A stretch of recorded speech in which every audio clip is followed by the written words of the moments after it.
Hello guys, welcome to psycho for you. So guys, video का session चल रहा है, आप सभी को पता है।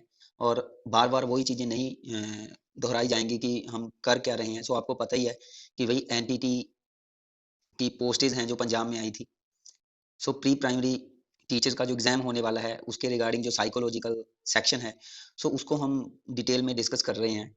सो यह हमारा 8th पार्ट है वीडियो का। 7th 7 पार्ट्स इसके प्रोवाइड कर दिए गए हैं, चैनल पे आपके सामने हैं, वो आपने देख लिए हैं। जो डेली क्लास को जॉइन करते हैं तो उन्हें तो पता है, लेकिन जो फर्स्ट टाइम इस वीडियो को देख रहे हैं उनसे रिक्वेस्ट है कि पहले वो जो हमारे पहले वीडियोज़ हम अपलोड कर चुके हैं उसको वो देख लें, ताकि आपको प्रॉपर तरीके से जो एक सीरीज़ है, जो एक ऑर्डर चल रहा है वीडियो का, वो आपको समझ आए। ठीक है? सो यह 8th पार्ट है जिसमें हम 7 चैप्टर्स लगभग कर रहे हैं, 7वाँ चैप्टर कर रहे हैं इसमें हम। जिसमें हम आज बच्चे के बारे में डिस्कस करेंगे, जो कि बच्चे की फिजिकल डेवलपमेंट है। इसमें बच्चे का जो मोटर डेवलपमेंट है और इमोशनल डेवलपमेंट है वो कैसे विकसित होता है, वह अपने मानसिक, शारीरिक और जो भी संवेगात्मक विकास है उसमें कैसे चेंजेस लेकर के आता है, उसकी फैमिली का क्या रोल रहता है इसमें। ठीक है, वो सारी चीजें हम यहाँ पे देखेंगे। तो थोड़ा आप नजर मार सकते हो यहाँ पे कि हम कौन कौन सी चीजें देखेंगे। देखो, कुछ घंटे जो भी जन्म लेने के बाद जो कुछ घंटे होते हैं उसके बारे में डिस्कस करेंगे। जो भी एक न्यू बॉर्न बेबी है उसकी क्या योग्यताएं रहती हैं, ठीक है, उसकी देखभाल, बच्चे का जो संवेगात्मक इमोशनल डेवलपमेंट है, फिजिकल डेवलपमेंट है और मोटर डेवलपमेंट है, और इसकी क्या महत्वता है, ये सारी चीजें हम यहाँ पे देखेंगे। ठीक है, और जो मैच्योरिटी है और हमारे पास इन्वायरमेंट है उसका जो फिजिकल और इमोशनल और मोटर डेवलपमेंट पर क्या इफेक्ट पड़ता है उसको पढ़ेंगे यहाँ पे हम। बच्चे का किस तरीके से जो उसका एक फूड है वो कैसा होना चाहिए, ठीक है, जो भी न्यूट्रिएंट्स उसको दिए जा रहे हैं वो कैसे होने चाहिए। और हेल्थ केयर से रिलेटेड बच्चे को जो भी उसकी केयर है का टीकाकरण रहता है, मीन्स कौन-कौन से इंजेक्शन उसको किस टाइम पे लगवाने चाहिए बच्चे को। तो ये सारी चीज़ें हम देखेंगे इसमें, ठीक है? सो यहाँ पे आप नज़र मार सकते हो, ठीक है? ये हम चीज़ें यहाँ पे पढ़ेंगे। सो ज़्यादा टाइम वेस्ट ना करते हुए हम अपना टॉपिक स्टार्ट करते हैं। So guys, first of all हमारे पास आता है नवजात शिशु, means new born baby.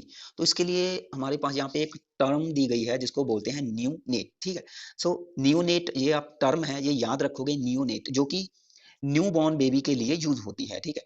Means यह एक ऐसा शब्द है जो 1 महीने की आयु के जो बच्चे होते हैं, जन्म से लेकर के 1 मंथ की आयु के बच्चे के लिए हम कौन सी टर्म यूज करेंगे यहाँ पे, न्यूनेट, ठीक है। सो वही 1 मंथ का जो टाइम पीरियड रहेगा यहाँ पे जन्म से लेकर के, वो हम यहाँ पे डिस्कस करेंगे, क्योंकि एक जन्म सॉरी जो हमारा मीन्स प्रेगनेंसी पीरियड था 9 मंथ का, वो हम लास्ट वीडियो में पूरा डिस्कस कर चुके हैं, ठीक है। सो यह सीरीज चल रही है एक, जो लास्ट वीडियो है वो आप जरूर देख लें। उसी वीडियो के बाद आपको ये चीजें समझ आने वाली हैं, क्योंकि जो भी एक टाइम पीरियड रहता है बच्चे का माँ के गर्भ में, वो टाइम पीरियड हम डिस्कस कर चुके हैं। उसको उसमें क्या स्टेजेस आती हैं वो सारी चीजें हम देख चुके हैं, ठीक है। सो इसलिए मैंने कहा था कि वो वीडियोस पहले आप देखें, क्योंकि जो एक ऑर्डर है वीडियोस का तो फिर आपको अच्छे से समझ आएगा, ठीक है। सो यहाँ पे हमारे पास फर्स्ट ऑफ ऑल वर्ड आया है न्यूनेट। सो इसको याद रखना है कि यह 1 मंथ तक जो आयु रहती है बच्चे की जन्म से लेकर के, उसके लिए जो हम वर्ड यूज करेंगे, टर्म यूज करेंगे, वो न्यूनेट होगी, ठीक है। सो कह रहे हैं जब बच्चा जन्म लेता है तो ऐसे उसको एनवायरनमेंट में एडजस्ट करना पड़ता है, मीन्स जो कि एक माँ के गर्भ में जो एनवायरनमेंट होता है उससे बिल्कुल भिन्न है, ठीक है। मीन्स बिल्कुल डिफर होता है। मीन्स बच्चा ऐसे एनवायरनमेंट में प्रवेश करता है जहाँ पर जो कि मदर्स का बॉम्ब होता है, ठीक है, उससे यह बिल्कुल डिफर होता है। और कह रहे हैं कि हम यह कह सकते हैं कि जो भी एक गर्भ है माँ का, ठीक है, वहाँ पे उसको जो भी एनवायरनमेंट मिल रहा था वह एक आरामदायक सिचुएशन, जहाँ आरामदायक स्थिति वाला था, और वहाँ पे उसे सुरक्षा भी थी वहाँ पर उसकी, ठीक है। क्योंकि हमने सुरक्षा से रिलेटेड भी पढ़ा था कि चाहे एनवायरनमेंट का टेम्परेचर कोई भी हो, लेकिन जो गर्भाशय में टेम्परेचर है वो कंट्रोल में रहता है, ठीक है। ठंड या गर्मी का एहसास वहाँ पे बच्चे को नहीं होता, ठीक है। और वहाँ पे हमने एक चीज़ पढ़ी थी लास्ट वीडियो में भी कि गर्भाशय में एक तरल पदार्थ होता है, ठीक है, जो कि गर्भ में बच्चा विकसित हो रहा है, ठीक है, उसको शारीरिक झटकों से या मीन्स किसी भी तरीके की बीमारी से, झटकों से, ठीक है, कोई भी ऐसा रिस्क है तो उस मीन्स उससे, उन चीज़ों से वह बचाता है बच्चे को। तो ये सारी चीज़ें मीन्स हम पीछे डिस्कस कर चुके हैं। वैसे मैं आपको बता देता हूँ कि उसको बोलते क्या हैं, उसको बोलते हैं गर्भ थैली, ठीक है। उसको क्या बोलते हैं, गर्भ थैली। मीन्स जो गर्भ थैली होती है वह बच्चे की सुरक्षा करती है, ठीक है, क्योंकि उसमें एक तरल पदार्थ पाया जाता है, ठीक है। सो हमारे पास यहाँ पे देखो कह रहे हैं कि वह जिस एनवायरनमेंट में जो भी आगे प्रवेश करता है या करती है, तो वह गर्म हो सकता है, वह सर्द हो सकता है, शुष्क हो सकता है, उसमें मॉइस्चराइज़ेशन हो सकती है, वह ड्राई एनवायरनमेंट हो सकता है, सूखा हो सकता है कहने का मतलब। सो उसे अब यहाँ पे जो भी एक्टिविटी करनी है, वह रोक कर के करनी है, ठीक है?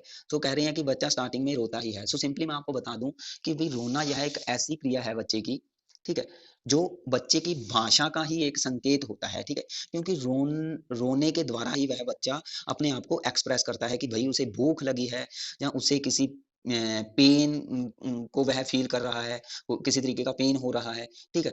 तो ऐसी जब चीज़ों को वह एक्सप्रेस करने की कोशिश करता है, तो स्टार्टिंग में बच्चा हमें पता है कि जन्म से 1 मंथ तक की बात कर रहे हैं यहाँ पे, तो बच्चा सिर्फ़ क्या कर सकता है, रो सकता है, ठीक है? सो यहाँ पे जो भी वह अनकम्फ़र्टेबल फ़ील कर रहा है या उसे कुछ गीला लग रहा है या वह भूख लग लग रही है उसे, तो वह क्या है रो करके अपना जो कम्युनिकेट है माँ के साथ या फैमिली के साथ या केयरेबल जो रहता है, ठीक है? केयर गिवर जो होता है बच्चे का, सो उसके साथ वो जो भी इंटरैक्ट करता है यहाँ पे वह अब रो करके कर रहा है, ठीक है? और यह भाषा का संकेत होता है, उसको हम बच्चे की पहली भाषा बोल सकते हैं कि बच्चा जब जन्म लेता है तो उसकी पहली भाषा क्या होती है? जस्ट हम इसको बोल सकते हैं जो रोना है, वह बच्चे की पहली भाषा हो सकती है, ठीक है? जो रोना है, वह बच्चे की पहली भाषा हो सकती है। आगे हमारे पास कह रहे हैं कि स्टार्टिंग के जो कुछ घंटे रहते हैं, ठीक है? सो उसमें बच्चा कौन-कौन सी एक्टिविटी करता है, इसको हम देखेंगे। देखो स्टार्टिंग में कहा है कि समय पर जन्मे जो बच्चे होते हैं, सो उसका लगभग जो एवरेज है वेट का, तो वो 2.8 किलोग्राम होता है, तो ये आप याद रखोगे 2.8 किलोग्राम, ठीक है? और कह रहे हैं कि जो एक नवजन्म बच्चा है, उसकी त्वचा लगभग मोम के जैसी जो सफ़ेद परत होती है एक, ठीक है? उससे ढकी होती है, ठीक है? मीन्स यहाँ पे बेबी जो होता है, ठीक है? सो उसको ना मीन्स एक व्हाइट तरीके की वैक्स की तरह होती है, ठीक है? सो उसको वह चारों ओर से ढकी होती है एक परत। वह धीरे-धीरे क्या हो जाती है परत मीन्स सूख कर क्या हो जाती है ड्राई होकर के वह झड़ जाती है अपने आप, ठीक है? तो आगे कह रहे हैं नवजात शिशु की त्वचा का जो रंग होता है वह लगभग ग्रे टाइप होता है मीन्स स्लेटी सा लगता है। ज़्यादा ज़्यादा मीन्स गोरा भी नहीं होता और थोड़ा गुलाबी सा लगता है मीन्स इस तरीके का हल्का सा कलर उनमें देखने को मिलता है बच्चों में। बच्चों की स्किन का जो कलर होता है और उनकी त्वचा जो है वो उसपे कह रहे हैं कि कोमल होती है और बारीक बालों से ढकी होती है, जो कि पहले महीने के दौरान खुद ही ये बाल क्या हैं, झड़ जाते हैं, ठीक है? और नवजात शिशु का जो सर है उसके बाकी शरीर की तुलना में यहाँ पे बड़ा होता है, ठीक है? मीन्स जब बच्चा जन्म लेता है तो उसका जो सर है वह बाकी जो उसका मीन्स बॉडी है सर के नीचे वाली पूरी बॉडी उस बॉडी की कंपैरिजन जो सर है बड़ा दिखाई देता है, ठीक है? उसके बाद वह धीरे-धीरे सिर अपने आप अपनी एक जो शेप है, ठीक है? उसको क्या कर लेता है शेप में आ जाता है अपने आप, ठीक है? सो आगे कह रहे हैं कि जैसे-जैसे ही कह रही हैं, जैसे ही शिशु का जन्म होता है, वे रोते हैं, ये हम डिस्कस कर चुके हैं। क्योंकि रोने से क्या कुछ एक्टिविटी कर रहे हैं, देखो साँस अंदर ले जा रही हैं, ठीक है? मीन्स जो रेस्पिरेशन सिस्टम है, वो उसकी प्रोसेस लगभग शुरू हो जाती है उसकी रोने से। कभी-कभी ऐसा होता है कि जन्म के दौरान बच्चे रोते नहीं हैं, तो उन्हें रुलाने के लिए उनकी पीठ थपथपानी पड़ती है। मीन्स उन्हें एक तरीके से कई बार ऐसा होता है कि बच्चे रोते नहीं हैं, तो डॉक्टर क्या करते हैं, उन्हें उल्टा लटका लेते हैं और उनकी पीठ वगैरह थपथपाते हैं, या उनके उन्हें उन्हें मीन्स हल्का-सा पिंच करते हैं। सॉफ्टली तरीके से उन्हें पिंच किया जाता है मीन्स बच्चे को थोड़ा बहुत पेन हो और वो रोने लग जाए क्योंकि रोने से जो भी एक हवा है, ठीक है? सो हवा की जो ट्रांसफॉर्मेशन है वो होने लग जाए यहाँ पे, ठीक है? तो हवा जो बच्चे में मीन्स फेफड़ों में भर जाए और बाहर निकलने लग जाए मीन्स इससे जो ऑक्सीजन और कार्बन डाइऑक्साइड का अंदर जाना और बाहर निकलना है, वो होने लग जाए रोने से, ठीक है? और जन्म के समय कह रहे हैं नवजात बच्चे फेफड़ों के कुछ फेफड़ों में उनके कुछ मीन्स तरल पदार्थ होता है, लिक्विड होता है, जिसको फेफड़ों में से निकालने में लगभग 2 या 3 दिन लग जाते हैं, ठीक है? सो आगे हमारे पास कह रहे हैं कि जन्म के बाद शिशु को मुँह द्वारा भोजन लेना भी यहाँ पे अब पड़ता है, ठीक है? मीन्स अब यहाँ पे देखो जो एक्टिविटी कर रहा है, तो अब शिशु को फूड तो चाहिए, लेकिन फूड में वह हमें पता है कि वह माँ का दूध लेता है, ठीक है? सो शिशु के निचले जो ये मीन्स उनकी जो जबड़े हैं या गालें हैं, वो उसी तरीके की शेप में होती है कि उसे चूसना सॉरी आसान हो जाए बच्चे के लिए और उसकी कह रहे हैं जो ठोडी होती है, ठीक है? और बच्चे के जो लोअर लिप होते हैं, ठीक है? उसका थोड़ा झुकाव भी अंदर की तरह ही होता है और गालों में थोड़ा उनके फैट होती है कि वह उनके मतलब कि जो माउथ की एक शेप है या बनावट है वह इस तरीके की होती है कि उन्हें स्तनपान करते समय साथ-साथ साँस लेने में भी मदद मिलती है, ठीक है? सो यहाँ पे यही लिखा है मीन्स छोटे बच्चे का जो एक हम कह सकते हैं कि मुख की जो बनावट है, जो शेप उन्होंने फ़ॉर्म की है, ठीक है? तो वह इसी तरीके से उनकी फ़ॉर्मेशन हुई है कि वही बेबी को ब्रेस्ट के क्लोज़ आने और मिल्क लेने में हेल्प होती है और साथ-साथ दूध पीने के साथ-साथ मीन्स उन्हें साँस लेने में भी हेल्प मिलती है जहाँ पे, ठीक है? सो इसके बाद हमारे पास कह रहे हैं कि जन्म के पहले ही दिन जो नवजात शिशु है उसको माँ का दूध पिलाना चाहिए, ठीक है? तो उसको स्तनपान करवाना चाहिए जन्म के पहले ही दिन। और कह रहे हैं इससे क्या होता है जन्म के पहले ही दिन जो फर्स्ट डे फीड होता है तो उसमें हमें पता है कि माँ का दूध ही लेना चाहिए। इससे ऐसा होता है कि भई जो भी दूध की सेक्रेशन है, ठीक है? और इंड्यूसिंग क्षमता है वो बढ़ जाती है माता की, ठीक है? मीन्स जो भी लगातार जो ब्रेस्ट होती हैं वहाँ से जो भी मिल्क है उसका स्रावन जारी रहता है, ठीक है? तो इससे आसानी होती है कि भई स्टार्टिंग में ही बच्चे को दूध पिलाना चाहिए। और कह रहे हैं शिशु के जन्म के पश्चात कह रहे हैं प्रथम 2 या 3 दिनों तक जो माँ का दूध रहता है, ठीक है? 2 या 3 दिनों तक जो माँ का दूध रहता है वो लगभग गाढ़े और पीले रंग का होता है, ठीक है? ये बात भी आप अपनी कॉपी पे नोट कर सकते हो, ठीक है? कि 2 या 3 दिन तक जब जन्म होने के बाद 2 या 3 दिन तक जो माँ का दूध है वह उसमें थोड़ा गाढ़ापन होता है और थोड़ा वह पीले रंग का होता है और उस दूध को बोलते हैं कोलोस्ट्रम, ठीक है? सो ये आप अपनी कॉपी पे नोट कर लो कि कोलोस्ट्रम एक ऐसी टर्म है जो उस दूध के लिए बरती जा रही है, जो जन्म लेने के बाद जो 2 या 3 दिन तक जो दूध गाढ़ा और पीले रंग का होता है, ठीक है? सो इस दूध में कह रहे हैं कि प्रोटीन वगैरह अच्छी मात्रा में पाए जाते हैं और कुछ ऐसे सब्सटेंस होते हैं जो कि बच्चे को मीन्स जो भी बीमारियाँ हैं, सो उससे लड़ने की बच्चे को कैपेबल बनाते हैं कि उसकी लड़ने की क्षमता आ जाए बीमारियों से लड़ने की, ठीक है? सो कह रहे हैं आगे, इससे यह अत्यंत आवश्यक है कि नवजात शिशु को यही दूध दिया जाए, ठीक है? जो माँ का दूध है, यह बहुत ज़रूरी है कि बच्चे को इसी मीन्स लगातार ये ही जो बच्चे का फूड है, वह यही होना चाहिए, माँ का दूध, ठीक है? सो आगे हमारे पास देखो कह रहे हैं नवजात शिशु की जो योग्यताएँ होती हैं, अब हम उसको डिस्कस करेंगे। नवजात शिशु की मीन्स क्या योग्यताएँ रहती हैं, ठीक है? अब माँ के दूध की बात करें तो इसको हमने कर लिया है और ये सारी चीज़ें हम आगे धीरे-धीरे और डिस्कस करते जाएँगे। लेकिन अभी अगर देखें इस मैटर को तो यह बहुत डीप होने वाला है क्योंकि हम जस्ट 1 मंथ तक का क्राइटेरिया पढ़ रहे हैं इसमें। जो बच्चे का 1 मंथ तक का टाइम पीरियड होता है वो पढ़ रहे हैं, ठीक है? तो आगे हमारे पास कह रहे हैं जो नवजात शिशु की योग्यताएँ हैं उसकी बात करें तो कहते हैं कि ऐसा लगता है कि जो बच्चा जन्म ले लेता है वह बिल्कुल असहाय है।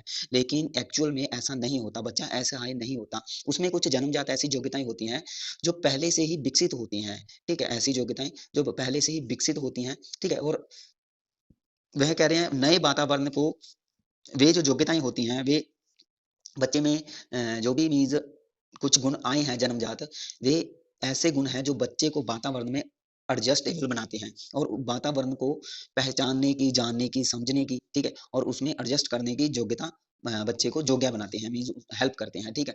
और इन्हीं हम योग्यताओं के बारे में यहाँ पर डिस्कस करेंगे। हमारे पास फर्स्ट है क्रियात्मक योग्यताएँ, ठीक है? क्रियात्मक योग्यताएँ मीन्स जो भी उसकी मोटर डेवलपमेंट है यहाँ पे अब क्रियात्मक मीन्स जो भी बच्चा एक्टिविटी कर रहा है, ठीक है?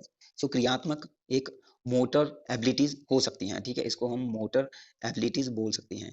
सो जो बच्चा मोटर एबिलिटीज़ में क्या कुछ कर रहा है, इसको हम देखेंगे यहाँ पे, ठीक है? सो यहाँ पे कह रहे हैं कि जन्म के समय जो शिशु है, वह रिफ्लेक्सेस एक्शन दर्शाते हैं, तो इसको बोलते हैं सहज क्रियाओं को बोलते हैं रिफ्लेक्सेस एक्शन। अब इसको हम थोड़ा डिटेल में पढ़ेंगे, रिफ्लेक्सेस एक्शन होते क्या हैं? तो देखो कह रहे हैं कि किसी खास घटना या प्रेरक के उत्तर में अपने आप होने वाली शारीरिक गतिविधियाँ। सो सिंपली भई रिफ्लेक्सेस एक्शन के बारे में आपने क्या चीज़ याद रखनी है कि जो भी एक ऐसी घटना या एक ऐसा उद्दीपक या एक ऐसा स्टिमुलस या एक ऐसा प्रेरक, ठीक है? कोई भी यहाँ पे आप रख सकते हो, उद्दीपक रख सकते हो, स्टिमुलस, घटना, प्रेरक, ठीक है? जिसको मीन्स जिसके द्वारा कोई व्यक्ति यहाँ पे हम बच्चे की बात कर रहे हैं तो बच्चा ही बोलेंगे कि कोई बच्चा है मीन्स अपने आप कोई ना कोई रिस्पॉन्स कर दे उन प्रेरक या घटना के आधार पर उसको या देख करके, ठीक है? और वह जो रिस्पॉन्स होगा, ठीक है? उसमें कुछ ना कुछ शारीरिक गतिविधियाँ भी होगी और वह क्या हो ठीक है? सो यह अनैच्छिक क्रिया होती है मीन्स अपने आप हो जाती है। इसमें हमारी इच्छा नहीं होती। तो हमारे पास ना एग्ज़ाम्पल दिया गया है, इसको हम थोड़ा देख लेते हैं। कह रहे हैं अगर आप नवजात शिशु के मुँह मुँह के कोने को, ठीक है? टच करते हो या सहलाते हो, तो वह अपना सिर उसी दिशा की ओर मोड़ देता है और जिस दिशा से आपने सहलाया है और फिर वह अपने होठों को खोलते हैं, अपनी जीभ बाहर निकालते हैं और उस वस्तु को मुँह में लेने या चूसने का प्रयास करते हैं। सो इस सहज क्रिया को क्या बोला है इस इन्होंने रूटिंग रिफ्लेक्सेस बोला है। सो अगर रूटिंग वर्ड आपके लिए मीन्स आपके क्वेश्चन में पूछा जाए कि रूटिंग क्या है तो यह एक सहज प्रतिक्रिया है या एक रिफ्लेक्सेस एक्शन है, ठीक है? जिसको हम रिफ्लेक्सेस एक्शन भी बोल सकते हैं, ठीक है? और अब इसमें होता क्या है, सिंपली इसमें आपने याद रखना है कि भई जब बच्चे के गाल को छुआ जाता है, जहाँ उसके कान को टच किया जाता है, जहाँ उसे सहलाया जाता है, तो जिस साइड से उसको सहलाया जा रहा है, वह उसी साइड की ओर देखता है, ठीक है? सो यह एक रिफ्लेक्सिव एक्शन हो सकता है। सो इसमें यही कहा है कि इस सहज क्रिया सॉरी इसमें ये भी कहा है कि रिसर्च से यह पता चलता है कि शिशु गर्भ में भी ऐसी सहज प्रतिक्रियाएँ मीन्स जब बच्चा माँ के गर्भ में होता है ना, तब भी यह कुछ ऐसी एक्टिविटीज़ दिखाते हैं, रिस्पॉन्स ऐसे शो करते हैं और जन्म के 3 महीने बाद यह सहज प्रतिक्रिया समाप्त हो जाती है, ठीक है? तो यह लगभग 3 महीने तक चलती है। इसके बाद देखो यहाँ पे कह रहे हैं आगे कि नवजात जो बच्चे होते हैं जीवित रहने के लिए उनके पास यह सहज प्रतिक्रियाएं होती हैं जो रिफ्लेक्सेस एक्शन होते हैं यह बहुत ही जरूरी हैं, ठीक है? शिशु को कह रहे हैं स्तन या बोतल मुंह में लेने में मदद करते हैं, ठीक है? दूसरी सहज प्रतिक्रिया को आहार ग्रहण करने से संबंध रखती है जिसको बोलते हैं सकिंग रिफ्लेक्सेस। मीन्स जब भी बच्चे के मुंह में कोई भी वस्तु डालेंगे तो वह उन्हें सक करने लग जाएगा, ठीक है? वह उन्हें चूसने लग जाएगा। सो शिशु के स्वास्थ्य के लिए यह महत्वपूर्ण है, ठीक है? जिसको सकिंग की सहज प्रतिक्रिया बोलते हैं। जब उसके मुंह में कोई भी वस्तु दी जाती है तो वह उसे चूसते हैं। यह सहज प्रतिक्रिया जन्म के कुछ समय बाद लुप्त हो जाती है। अब यहाँ पे कह रहे हैं कि जन्म के कुछ समय बाद लुप्त हो जाती है, लेकिन यहाँ पे लुप्त होने का मतलब क्या है, इसको आगे हम देख लेंगे थोड़ा। कह रहे हैं जब शिशु नींद में होते हैं तब भी वह यह सहज प्रतिक्रिया 7वें महीने तक भी दिखा सकते हैं, ठीक है? मीन्स जो भी बेबी होता है जब बच्चे रहते हैं, ठीक है? तो वह 7वें महीने तक भी ये एक्टिविटी दिखा सकते हैं सकिंग रिफ्लेक्सेस की, ठीक है? सो आगे कह रहे हैं जब हम कहते हैं कि रूटिंग और सकिंग की सहज प्रतिक्रियाएं जन्म के कुछ समय बाद समाप्त हो जाती है, सो इसका मतलब यह नहीं है कि भाई ये अब कभी भी वो एक्टिविटी करना अब कभी भी वो एक्टिविटी नहीं करेंगे या वो रिफ्लेक्सेस एक्शन नहीं दिखाएंगे, मीन्स चूसना ही बंद कर देंगे, जहाँ जिधर हाथ लगाएंगे उधर देखना ही बंद कर देंगे, है ना? ऐसा नहीं होगा। इससे तात्पर्य यह है कि वह जो सहज क्रिया है, जो रिफ्लेक्सेस एक्शन है, अब वह सहज न होकर के यहाँ पे शिशु की इच्छा पर आधारित हो जाता है, क्योंकि रिफ्लेक्सेस एक्शन के बारे में आपने याद रखना है, जो रिफ्लेक्सेस एक्शन है ये अनैच्छिक होते हैं, ठीक है? सो अनैच्छिक होने के बाद यदि यह व्यक्ति की इच्छा के अनुसार होने लग जाएं, जिसको हम कह सकते हैं ऐच्छिक, ठीक है? इच्छा के अनुसार, तो इट मीन्स उस रिफ्लेक्सेस एक्शन को हम कह सकते हैं कि भाई ये लुप्त हो गया, ठीक है? लुप्त होने का मतलब है कि अब बच्चा वहां पे उस एक्टिविटी को अपनी इच्छा के अनुसार अपनी मर्जी से करेगा, ठीक है? अनैच्छिक तरीके से नहीं होगा। मीन्स मान लो कि बच्चा बड़ा हो गया, ठीक है? तो जब हम उसकी गाल पे हाथ लगाते हैं तो उसकी मर्ज़ी है, वो देखे या ना देखे। या जब हम उसके मुँह में कोई वस्तु डालते हैं, तो उसकी मर्ज़ी है वह उसे चूसे या ना चूसे, ठीक है? समझ रहे हो इस चीज़ को? तो इसी चीज़ को बोला है कि लुप्त होना। लुप्त होने का मतलब है कि भई उसकी इच्छा पर आधारित हो जाती है, जो एक्टिविटी है, ठीक है? जो रिफ्लेक्सिव एक्शन है। तो यहाँ पे आप देख सकते हो।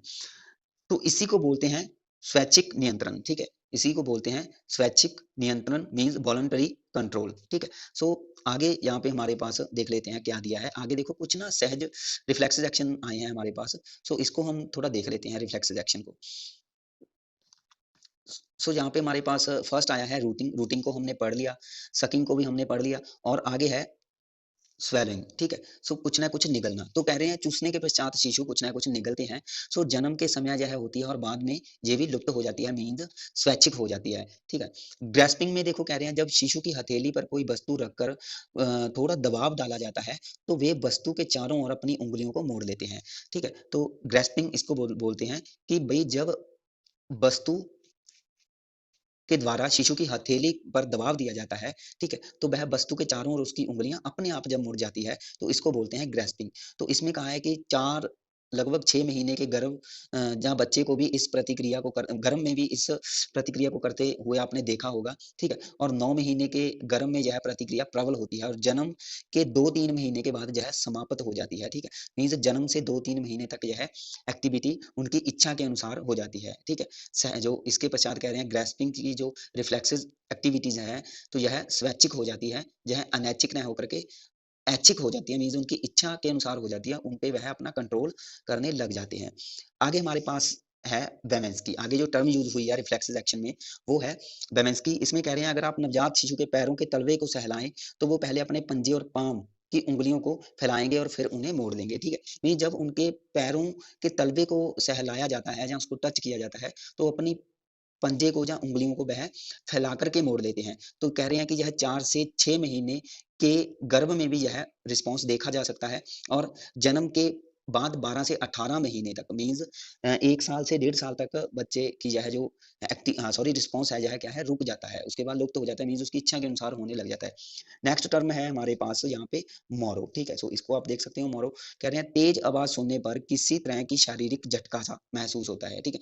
मीन्स जब एकदम से बच्चे के सामने हम तेज आवाज़ यूज़ करते हैं तो बच्चा एकदम से डर जाता है। या ऐसा भी हो सकता है कि सिर के नीचे से सहारा अचानक हटाए जाने पर मीन्स हम जो पिलो रखते हैं ना, सहारा हटाए जाने पर जहाँ अपनी बाजू रखते हैं उसके सिर से हटाए जाने पर तो शिशु अपनी बाहें ऊपर की ओर फैला लेते हैं। तो ये एक्टिविटीज़ आप देख सकते हो अपने आपके वहाँ पे मीन्स बच्चे होंगे, है ना? तो देख सकते हो आप अपने बच्चों के साथ मीन्स ये रिस्पॉन्स उनके देख सकते होंगे। अपने बच्चों के साथ ये चीज़ें यूज़ करिए जो हम पढ़ रहे हैं कि मोरो है ना? और कह रहे हैं कि अपनी पीठ को ऊपर की ओर उठा लेते हैं। सो यह 7 महीने का जो गर्भ होता है, गर्भ में बच्चा होता है, सो वहाँ पे यह रिस्पॉन्स देखा जा सकता है और जन्म के बाद जो है लगभग प्रबल हो जाता है और शिशु के 6 महीने के हो जाने पर यह लुप्त हो जाता है। मीन्स मोरो लगभग 6 मंथ तक चलता है। नेक्स्ट है टॉनिक नेक, ठीक है? सो इसमें कह रहा है कि अगर शिशु का सिर एक तरफ मोड़ा जाए, तो वे उस तरफ की बाहें और पाँव को फैला लेते हैं और दूसरी तरफ की बाँह और पाँव मोड़ देते हैं। तो यह जो सहज प्रतिक्रिया है, गर्भ में 2-3 महीने में होती है और 6 और 7 महीने के हो जाने पर यह लुप्त हो जाती है। मीन्स जब बच्चा आफ्टर बर्थ 6 और 7 महीने का हो जाता है तो यह भी समाप्त हो जाती है, उसकी इच्छा के अनुसार हो जाती है, ठीक है? सो ये कुछ टर्म हैं, ये अपनी आप कॉपी पे नोट कर लोगे इन टर्म को, ठीक है? आपके लिए कहीं न कहीं ये क्वेश्चन के रूप में आपको मिल सकती है, ठीक है? रूटिंग हमने किया, सकिंग, स्वेलिंग, ग्रैस्पिंग, ठीक है? और बेबिंस्की, मोरो और टॉनिक नेक, ठीक है? तो इसको आप देख लोगे। आगे हमारे पास जो नेक्स्ट टर्म आई है संवेदी योग्यताएँ, ठीक है? संवेदी योग्यताओं में हम देखो क्या पढ़ते हैं? देखो सिंपली है संवेदनाओं से संवेदनाएँ वर्ड आप तो जानते होंगे जिसका संबंध ज्ञानेंद्रियों से होता है, सेंसेस से होता है हमारी, ठीक है? सो कह रहे हैं कि अगर न्यू बॉर्न बेबी की बात करें, तो उसमें बहुत सारी कुछ ऐसी योग्यताएँ होती हैं, ठीक है? सो कह रहे हैं कि क्या योग्यताएँ होती हैं, तो जन्म से ही आँख, कान और अन्य ज्ञानेंद्रियाँ, ठीक है? सो उसका कार्य करती हैं ये सारी ज्ञानेंद्रियाँ, ठीक है? तो कह रहे हैं कि नवजात शिशु है, वह स्पर्श के प्रति गर्म और शीत, ठंडा और जो भी गर्म, ठंडा या कोई टेम्परेचर है, ठीक है? उस पर अपनी-अपनी प्रतिक्रिया दर्शाते हैं और कुछ ध्वनियाँ होती हैं, स्वाद होते हैं या स्मेलिंग होती है अलग-अलग तरीके की, सो उसके प्रति भी वह अपना रिस्पॉन्स दर्शाते हैं। सो इन्हीं चीज़ों को हम कहते हैं संवेदी योग्यताएँ। मीन्स देख कर के किसी शेप को ग्रहण कर लेना, ठीक है? मीन्स वस्तु गोल है, सर्कल में है, ठीक है? वस्तु आयताकार है, स्क्वायर में है, ठीक है? तो ये सारी चीज़ें देख कर के समझ जाना और टच करके किसी चीज़ का एहसास करना कि यह गर्म है, कठोर है, सॉफ्ट है, ठीक है? मुलायम है, नर्म है और ठंडी है। और उसके स्वाद के बात करें तो भई मुँह में डाल कर के वस्तु के बारे में जब हम उसके स्वाद के बारे में जानते हैं, ठीक है? जब बच्चा स्वाद के बारे में जानता है, स्मेलिंग की बात कर लेते हैं, ठीक है? सो किसी भी चीज़ की स्मेल है, अच्छी है, बुरी है, तो उनमें जब वह डिफरेंस क्रिएट करे, तो ये सारी उसकी योग्यताएँ हैं, जो जन्मजात मिली है, ठीक है? सो यहाँ पे हम दृष्टि की बात कर लेते हैं, देखो सिंपली है, तो भई अब नाम से ही पता चल सक रहा है, तो मैटर को आप भी स्क्रीनशॉट ले लेना, पढ़ लेना, लेकिन मैं फिर भी यहाँ पे थोड़ी-थोड़ी चीज़ें पढ़ लेता हूँ। कह रहे हैं नवजात शिशुओं की आँखें प्रकाश के प्रति क्या होती हैं, संवेदनशील होती है। अगर वे किसी अंधेरे स्थान में हो, तो उनकी आँख प्रकाश को खोजती है। मीन्स सिंपल सी बात करें कि अगर एक न्यू बॉर्न बेबी की बात करें, तो वो प्रकाश को देखती हैं ज़्यादा। प्रकाश के प्रति अट्रैक्शन बच्चों की यहाँ पे अब ज़्यादा रहती है, ठीक है? उनको लाइट देखने को मिलनी चाहिए। अगर वह किसी ऐसे प्लेस में है जहाँ पे डार्कनेस है, तो वह उस चीज़ को ज़्यादा देखेंगे जो उसकी आँखों के सामने चमक रही है, ठीक है? कह रहे हैं जन्म के तुरंत बाद जो बच्चे होते हैं किसी गतिशील वस्तु की ओर ज़्यादा अट्रैक्टिव होते हैं, निगाहों से उसका पीछा करते हैं लेकिन यह वस्तु चमकीली होनी चाहिए और धीमी गति से ही हिलनी चाहिए। मीन्स वस्तु मूवमेंट में तो है, लेकिन वह थोड़ी उनकी जो मूवमेंट है वह स्लो होनी चाहिए, ज़्यादा तेज़ नहीं होनी चाहिए, क्योंकि वह उसकी आँखें उसका पीछा करती रहती है। नवजात शिशु उन वस्तुओं की ओर ज़्यादा अट्रैक्टिव होते हैं जो गतिशील होती हैं, ठीक है? ध्वनि उत्पन्न करती हों वह जो भी वस्तुएँ हैं, मीन्स उनमें एक प्रॉपर तरीके का साउंड अगर क्रिएट हो रहा है, जैसे कि अगर हम उसको खिलौने वगैरह ले देते हैं बच्चे को, है ना? सो उन खिलौनों में जो भी अलग-अलग आवाज़ें निकलती हैं, या उनका जो रंग-बिरंगी चीज़ें होती हैं, चमकीली होती हैं, तो उसके प्रति वह ज़्यादा अट्रैक्टिव रहते हैं। इसके बाद हमारे पास कह रहे हैं कि जो वस्तुएं और लोग, जो भी वस्तुएं या लोग हैं, अगर बच्चे की आंखों से 8 से 10 इंच की दूरी पर होते हैं, तो बच्चे उन्हें अच्छी तरह से देख सकते हैं। ठीक है, और इसके बाद कह रहे हैं कि जो वयस्क जब शिशु को उठाते हैं, तो उनके और शिशु के चेहरे की दूरी लगभग 8 से 10 इंच की ही होती है। इस प्रकार यह एक तरीके की इंटरेक्शन ही हो सकती है। ठीक है, अंतक्रिया के दौरान शिशु जो भी केयर गिवर होता, सॉरी, केयरेबल या केयर गिवर होता है, सो उसका चेहरा अच्छे तरीके से वह देख लेते हैं और उन्हें उनकी पहचान करने का भी उन्हें कहीं न कहीं अवसर मिलता है। ठीक है? सो आगे हमारे पास है श्रवण शक्ति मीन्स अब कुछ ना कुछ जो हियरिंग है, लिसनिंग है, उसको करना। तो लिसनिंग पावर में यहाँ पे देख लेते हैं कि कह रहे हैं जन्म के समय से ही ध्वनि के प्रति जो एक शिशु है वह रिस्पॉन्स देता है, और इसका परिणाम है कि जिस दिशा में से आवाज़ आती है वह उसी दिशा में अपने सिर को घुमा लेते हैं। ऊँची जो आवाज़ रहती है उसके प्रति जो बच्चे हैं वह ज़्यादा चौंक जाते हैं और डर भी जाते हैं, और धीमी आवाज़ उन्हें यहाँ पे एक आराम महसूस करवाती है, मीन्स उन्हें अच्छा फ़ील होता है, जो भी एक अच्छा साउंड होता है, ठीक है? सो साउंड के प्रति बच्चे कुछ ना कुछ रिस्पॉन्स करते हैं, तो कह रहे हैं कि जन्म के 12 घंटे बाद ही लगभग बच्चे जो पालनकर्ता की बोलने की जो लय होती है, मीन्स एक रिदम होती है, ठीक है? और जो भी लय के अनुसार अपनी बाहें, पैर और शरीर को हिलाते हैं।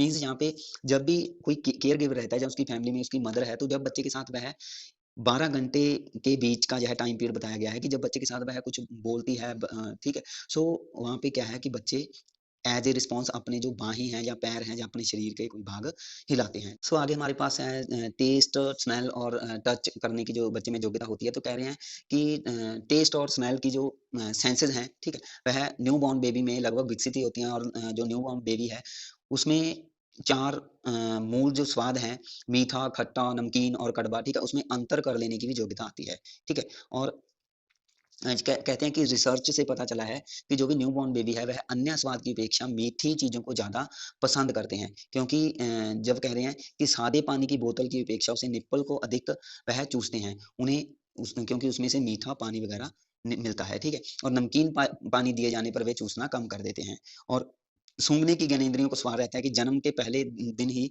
शिशु किसी भी प्रकार की जो दुर्गंध रहती है उसके आने पर मीन्स अपना सिर है जो दूसरी ओर मोड़ देते हैं। जिन शिशुओं को स्तनपान कराया जाता है, वे पहले हफ्ते में ही माता के स्तन की जो गंध होती है, ठीक है? मीन्स स्मेल होती है, वह पहचान लेते हैं, और नवजात शिशु शरीर के किसी भी भाग के छुए जाने पर रिस्पॉन्स यहाँ पे दिखाते हैं। मीन्स छुए जाना, टच करना, ठीक है? तो टच करने पर भी वह रिस्पॉन्स दिखा रहे हैं।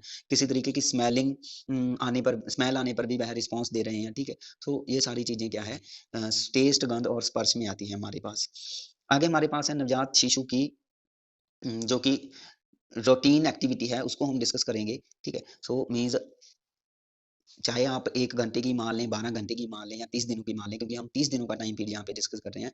तो कह रहे हैं कि नवजात शिशु दिन में लगभग 16 से 18 घंटे यहाँ पे सोते हैं, और जो शेष बचे घंटे हैं, 6 से 8 घंटे वह लगभग एक्टिव रहते हैं और जागते हैं, ठीक है? अगर आपने 1 महीने से कम उम्र के शिशु को ध्यानपूर्वक देखा होगा, तो आपने यह पाया होगा कि दिन के अलग-अलग समय में उनकी क्रियाओं में क्या है, उनकी क्रियाओं का जो लेवल है, वह अलग-अलग होता है, ठीक है? अधिकांश शिशु गहरी नींद से हल्की नींद में आते हैं और फिर धीरे-धीरे जाग जाते हैं। उनका रोना सूचित कर जाता है कि भई उन्हें कहीं कोई न कोई भूख लगी है, ठीक है? भूख शांत होने पर शिशु चुप हो जाते हैं और वह एक्टिव हो जाते हैं और सतर्क हो जाते हैं। सतर्क होने पर वे अपने चारों ओर देखते हैं, और यदि पालनकर्ता उनके साथ अंतक्रिया करता है, तो वह उसके प्रति रिस्पॉन्स भी देते हैं, और धीरे-धीरे वह फिर से क्या हो जाते हैं, सुस्त हो जाते हैं, ठीक है? तो सुस्त होने पर फिर वह सो जाते हैं। तो इसी तरीके का जो एक साइकिल है, एक चक्र है, वह हर 2 घंटे में अपने आप को दोहराता रहता है। मीन्स ये 2 घंटे के साइकिल में वह क्या है, भूख भूख भी लग जाती है उन्हें, ठीक है? वह सो भी लेते हैं और जाग भी जाते हैं, ठीक है?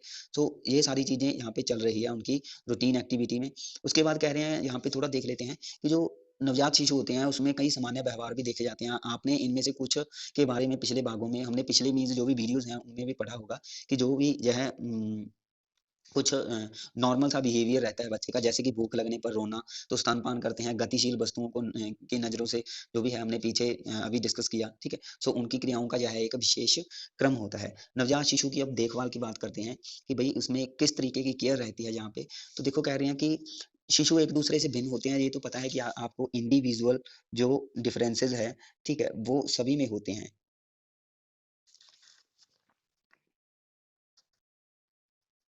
ठीक है। इंडिविजुअल डिफरेंसेस सभी में होते हैं और इंडिविजुअल का कॉन्सेप्ट किसने दिया था? ये थे हमारे पास गाल्टन। गाल्टन ने इंडिविजुअल डिफरेंसेस का कॉन्सेप्ट दिया था कि भाई व्यक्तिगत भिन्नताएँ सभी में पाई जाती हैं। सो वही चीज़ यहाँ पे कही है कि उनको उनको माता-पिता से भिन्न-भिन्न तरह की देखभाल की आवश्यकता होती है, परंतु देखभाल के कुछ पहलू सभी बच्चों के समान लगभग सामान्य ही होते हैं। अभी किस तरीके से देखभाल करनी है ना? तो कह रहे हैं कि जहाँ तक संभव हो नवजात शिशु को स्तनपान ही करवाना चाहिए। जो मीन्स माँ का दूध है बच्चे को वही देना चाहिए और स्तनपान माँ और शिशु के बीच उनके बीच एक अटैचमेंट है, अफेक्शनल जो संबंध है वो बनते हैं। मीन्स एक गहरा संबंध बनता है उनके बीच और यह बालिका को क्या है या बच्चे को सुरक्षा और जो एक सुखद की भावना प्रदान करता है, ठीक है? कह रहे हैं कि एक दिन में 3 से 4 घंटों के अंतराल में उन्हें 6 से 8 बार क्या है दूध पिलाना चाहिए माँ के द्वारा और प्रथम 3 से 4 महीनों में माता का दूध ही शिशु के लिए पर्याप्त होता है। मीन्स 4 महीनों तक हम यहाँ पे कह सकते हैं कि माँ का दूध ही बच्चे को देना चाहिए क्योंकि शरीर की पोषण संबंधी सभी ज़रूरतें इसी से ही पूरी होती हैं, ठीक है? सो माँ के दूध की यहाँ पे बात करें तो हमारे पास 4 महीनों तक हम माँ का दूध बच्चों को दे सकते हैं। वैसे 6 महीने तक भी बच्चे को माँ का दूध दिया जा सकता है, ठीक है? और इसके बाद कह रहे हैं कि अगर शिशु जो भी बच्चा है वह बोतल से ठीक है, अगर वह बॉटल से उसे दूध पिलाया जाता है, तो उसके लिए कुछ बातें हैं जो आपको ध्यान में रखनी पड़ेगी, ठीक है? तो हमारे पास फर्स्ट पॉइंट में कह रहे हैं कि यह भी देखना है कि शिशु को जिस बॉटल में दूध दिया जा रहा है, तो फर्स्ट ऑफ ऑल तो दूध में देखना है कि प्रॉपर तरीके से जो न्यूट्रिएंट्स हैं उसको मिल रहे हैं, तो यहाँ पे दूध की गुणवत्ता की जाँच होनी चाहिए। दूध पतला नहीं होना चाहिए और शिशु को पोषण संबंधी आवश्यकताओं को पूरा नहीं कर सके, मीन्स दूध कहीं न कहीं यहाँ पे उसमें पानी मिलाया हो और उसमें जो भी फैट है, कैल्शियम है, प्रोटीन है, जो भी है चीज़ें दूध में, ठीक है? जो भी उसकी हेल्थ के लिए अच्छी हैं, तो वो सारी मीन्स मशीनों द्वारा निकाल लें और जस्ट एक हम कह सकते हैं कि व्हाइट कलर का पानी बच्चे को दे दें, तो ऐसा नहीं है। दूध मीन्स गाढ़ा होना चाहिए, उसमें पोषक तत्व प्रचुर मात्रा में होने चाहिए। संक्रमण से बचने के लिए तो जो भी संक्रमण रोग रहते हैं, ठीक है? सो उससे बचने के लिए जो भी बच्चे की निप्पल होती है, ठीक है? या जो भी बॉटल होती है, उसको अच्छे तरीके से साफ रखना चाहिए। दूध पिलाते समय कह रहे हैं कि बच्चे को या भोजन कराते समय जो भी शिशु के मुख में बॉटल है, उसको डालकर उसे अकेला नहीं छोड़ना चाहिए। मीन्स उसे या तो गोद में बिठाना चाहिए या उसके पास बैठकर उससे बातें करनी चाहिए। गोद में लिए जाने से कह रहे हैं कि शिशु को स्नेह और सुरक्षा का एहसास होता है, ठीक है? सो ये कुछ बातें हैं जो उसको अगर बॉटल से आप दूध देते हो तो उसको ये चीज़ें आपको फ़ॉलो करनी पड़ेगी। उसके बाद कह रहे हैं कि जीवन के पहले वर्ष के में सभी क्षेत्रों में वृद्धि और विकास बहुत तेज़ी गति से होता है, ये पहले वर्ष की बात है। सुनने, देखने, सूँघने चखने या छूने की जो भी सेंसेस एबिलिटीज़ होती हैं बच्चे में, तो वह तेज़ी से विकसित होती है और इस भाग में आप जीवन के पहले वर्ष में जो भी शारीरिक क्रिया संवेदात्मक विकास के बारे में विस्तार से पढ़ेंगे। मीन्स यहाँ पे हम 1 वर्ष की जो एक्टिविटी है वो भी डिस्कस करेंगे। संवेदात्मक योग्यताएँ की थी, ठीक है? सो उसमें हमने लगभग 1 मंथ तक का ही जो मैटर था वो डिस्कस किया था, ठीक है? इसमें। लेकिन अब आगे हमारे पास जो है संवेदात्मक योग्यताएँ मीन्स जो भी सेंसेस एबिलिटी हैं, ठीक है? सो इसमें हम जो भी चीज़ें डिस्कस करेंगे, वो यहाँ पे 1 वर्ष की बात कही है कि 1 वर्ष में जो भी उसमें सेंसेस डेवलपमेंट रहती है, ठीक है? उसकी मीन्स संवेदात्मक विकास रहता है, ठीक है? सो प्रथम वर्ष में मीन्स क्या-क्या उसमें अचीवमेंट आती हैं, ये सारी चीज़ें हम डिस्कस करेंगे। देखो याद रखो ये संवेग नहीं है, ये संवेद है। संवेदात्मक विकास मीन्स इसमें ज्ञानेंद्रियों का विकास हो रहा है, ठीक है? सो ज्ञानेंद्रियाँ हमारियाँ सो मीन्स यह जो हमारे इमोशंस होते हैं, संवेग होते हैं उससे रिलेटेड नहीं है, ठीक है? संवेग कुछ अलग चीज़ें हैं। संवेग में इमोशंस आते हैं, संवेदात्मक योग्यताओं में ज्ञानेंद्रियाँ आती हैं हमारी आँख, कान, नाक, जीभ, त्वचा, ठीक है? सो कह रहे हैं कि जो संवेदात्मक विकास है, तो शिशु के प्रथम वर्ष में क्या-क्या आता है, तो ये हम देख लेते हैं, ठीक है? सो यहाँ पे फिर वही चीज़ें पहले भी हमने दृष्टि पढ़ी थी, है ना? तो वही चीज़ें अब यहाँ पे हम 1 वर्ष तक का लगभग मैटर डिस्कस करेंगे। कह रहे हैं कि 2 महीनों के शिशु का मस्तिष्क और अधिक विकसित हो जाता है और कह रहे हैं कि वस्तुओं पर ध्यान केंद्रित करने की योग्यता में सुधार आ जाता है। वे सभी वस्तुओं को चाहे वे दूर हो या पास हो, ठीक से देख सकते हैं और इससे वे अपने पास रखे खिलौना है जो, उसको भी ऑब्ज़र्व कर सकते हैं, ठीक है? मीन्स अब उसमें ऐसी एबिलिटी आ सकती है कि अपने खिलौने की भी पहचान वह करने लग जाते हैं, ठीक है? जब बच्चा 2 या 3 महीने के हो जाते हैं 2 या 3 महीने का हो जाता है, तो वह चीज़ों को अधिक सूक्ष्मता से उसका अवलोकन कर सकता है, मीन्स बारीकी से चीज़ों की पहचान करने की योग्यता अब यहाँ पे उसमें आ जाती है और विभिन्न वस्तुओं के बीच भेद करने में भी थोड़ा बहुत उसमें सहायक होता है, ठीक है? मीन्स वह भेद करने अब यहाँ पे लग जाता है। अब 2-3 महीने की ही बात कर रहे हैं यहाँ पे अभी हम, ठीक है? और 5 से 6 महीने की उम्र के अधिकांश शिशु कह रहे हैं, अपनी माता के चेहरे पर झलकते विभिन्न भावों जैसे उदासी हो गया, भय हो गया, खुशी हो गया, ठीक है? तो आश्चर्य मीन्स सरप्राइजिंग जो एक फेस एक्सप्रेशन होता है, तो ये सारी चीज़ें देख कर के वे क्या कर सकते हैं, इसमें भेद कर सकते हैं और उसी के अनुरूप वह अपनी जो रिस्पॉन्स है वो देते हैं, ठीक है? सो देख कर के जो किस तरीके के रिस्पॉन्स दे रहे हैं, ये हम यहाँ पे कर रहे थे। आगे हमारे पास सुनना आया है, ठीक है? सो सुनना में कह रहे हैं कि नवजात शिशु आवाज़ की दिशा की ओर उन्मुख हो जाते हैं, जो हम पहले ही पढ़ चुके हैं। लेकिन 6 महीने की आयु तक वह प्राय कह रहे हैं कि सही अनुमान लगा सकते हैं कि आवाज़ किस दिशा की ओर आ रही है, ठीक है? वे 1 महीने के होते हैं तो विभिन्न आवाज़ों जैसे घंटी बजना, दादी का गुनगुनाना, दरवाजे की खटखटाहट या दरवाजे का बंद होना, ठीक है? आदि में भेद कर सकते हैं, ठीक है? और जो शिशु है वह जो रिदम होती है उसके प्रति भी रिस्पॉन्स देते हैं, ठीक है? जो रिदम संबंधी जो कुछ साउंड होते हैं, जैसे कि म्यूज़िक हो गया या घड़ी की टिक-टिक हो गई, ठीक है? तो ये उन्हें क्या है कि अच्छी लगती हैं, उन्हें अच्छा महसूस होता है, ठीक है? सो यह सुनने से रिलेटेड था। उसके बाद कह रहे हैं कि 6 महीने तक की बालिका अगर बात करें उसकी, तो वह जान जाती है कि कौन-सी आवाज़ किस व्यक्ति की है। मीन्स यहाँ पे जो एक एक इंटोनेशन रहती है, ठीक है? जहाँ एक हम कह सकते हैं कि स्पेसिफिक व्यक्ति की जो आवाज़ रहती है, जो भी उसकी टोन है आवाज़ की, तो वो भी पहचान कर ल लेने करने लग जाती है 6 महीने तक, ठीक है? मीन्स बच्चे को जहाँ पे पता चल जाता है कि यहाँ पे उसकी दादी ने आवाज़ लगाई है या उसकी माता ने आवाज़ लगाई है, ठीक है? या उसके भाई ने आवाज़ लगाई है या उसके पिता ने आवाज़ लगाई है, क्लियर है? तो यहाँ पे ये भी चीज़ें उन्हें क कहीं न कहीं पता लगने लग जाती है। नेक्स्ट हमारे पास आया है कि जो सूंघना है, चखना है, छूना है, तो कह रहे हैं कि बाल्यावस्था में ये तीनों ज्ञानेंद्रियाँ आम धारणा के विपरीत सामान्य रूप से कुछ-कुछ अधिक विकसित हो जाती है। जैसे-जैसे बालिका की उम्र बढ़ती है, तो जो भी ज्ञानेंद्रियाँ संवेदना का ज्ञान है, मीन्स ज्ञानेंद्रियों के द्वारा सूचनाओं को इकट्ठी करना, तो वैसे ही विकसित होता जाता है, ब जैसे वह प्रेरकों में भिन्नता को ज़्यादा बेहतर ढंग से पहचान मीन्स सिंपल सी बात है, थोड़ा बाल्यावस्था की ओर इन्होंने रुख कर लिया। लेकिन बाल्यावस्था की बात करें तो यह 2 से ऊपर चली जाती है, ठीक है? तो हमने जस्ट 1 वर्ष तक का मैटर पढ़ना है यहाँ पे, ठीक है? 1 वर्ष में क्या एक्टिविटी करता है, लेकिन यहाँ पे कुछ बातें इन्होंने बाल्यावस्था की ले ली, इसको आप छोड़ सकते हो, ठीक है? यहाँ पे देख लेते हैं शारीरिक विकास। शारीरिक विकास में देखो क्या कह रहे हैं कि 1 से दूसरे हफ्ते में कह रहे हैं कि शिशु में शारीरिक परिवर्तन हम देख सकते हैं और उसका जो वजन बढ़ जाता है, जहाँ स्पष्ट तरीके से दिखाई देता है। 1 वर्ष के होने पर शिशु का वजन जन्म के समय के वजन से तिगुना हो जाता है। तो इस बात को आप अपनी कॉपी पे नोट कर लोगे। मैं ज़्यादातर जो मैटर मैंने हाइलाइट किया हुआ है पिंक कलर से, तो आपने जस्ट अपनी कॉपी पेन उठाना है और उस मैटर को ही पॉइंट टू पॉइंट क्या कर देना है, नोट कर लेना है, ताकि जब भी आप रिवीजन टाइम अपना मीन्स पेपर देने से पहले जब भी आप अपनी रिवीजन करो, तो आपको मैटर अच्छे से क्लियर हो जाए, क्योंकि आप अपनी जो भी आपने अपने नोट्स प्रिपेयर किए हैं मेरी वीडियो से, वो आप यहाँ पे वो नोट्स आपके लिए कहीं न कहीं हेल्प करेंगे दोबारा से रिवीजन करने के लिए। तो जो भी मैटर हाइलाइट किया है पिंक कलर से, आप उस मैटर को पर ज़्यादा ध्यान देना, ठीक है? सो नेक्स्ट हमारे पास कह रहे हैं कि जो भी लंबाई है, ठीक है? तो लगभग वह 12 से 10 इंच बढ़ते हैं और जो वेट है उस वह 8 से 9 किलो तक उनका हो जाता है, ठीक है?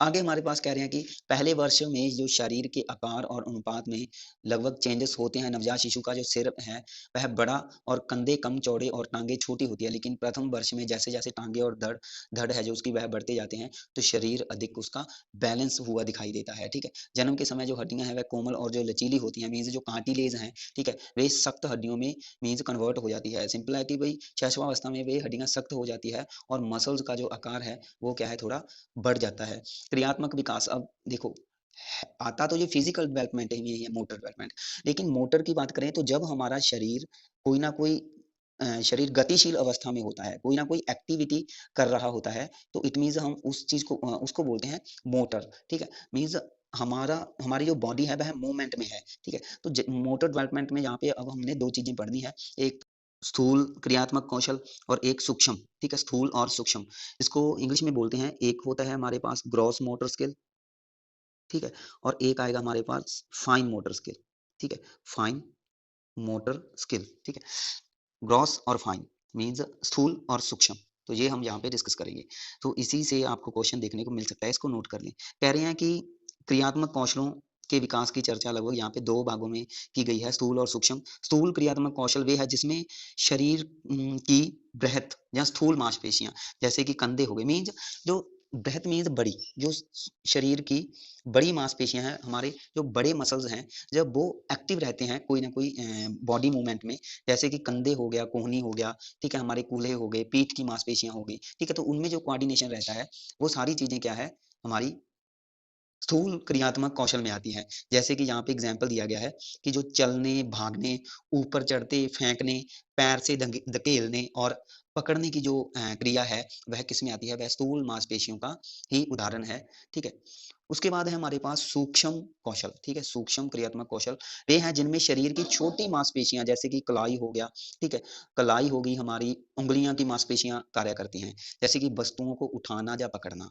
ठीक है, या लिखना या पेंटिंग करना, ये सभी सूक्ष्म क्रियात्मक कौशल में आते हैं। अब यहाँ पे सिंपली आपने ये याद रखनी है कि भाई जो ग्रॉस मोटर स्किल है, ठीक है, ग्रॉस मोटर स्किल, तो इसमें सिंपल जब हमारी शरीर की पूरी बॉडी एक्टिव होती है, ठीक है, जब हमारी पूरी बॉडी एक्टिव होती है, तो उस टाइम पे जो भी हम एक्टिविटी कर रहे हैं, मीन्स किसी भी एक्टिविटी में जिसमें हमारी पूर्ण बॉडी एक्टिव है, इट मीन्स वह ग्रॉस मोटर स्किल में आएंगे।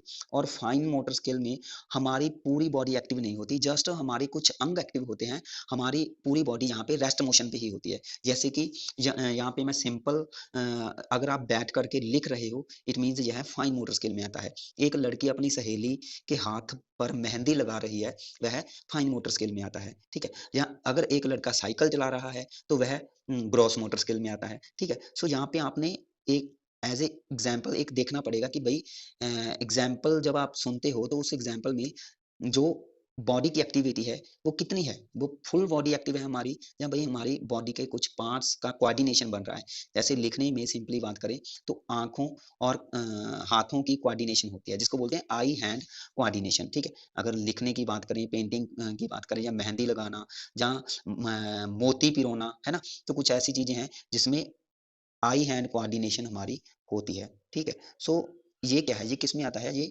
फाइन मोटर स्किल में आता है।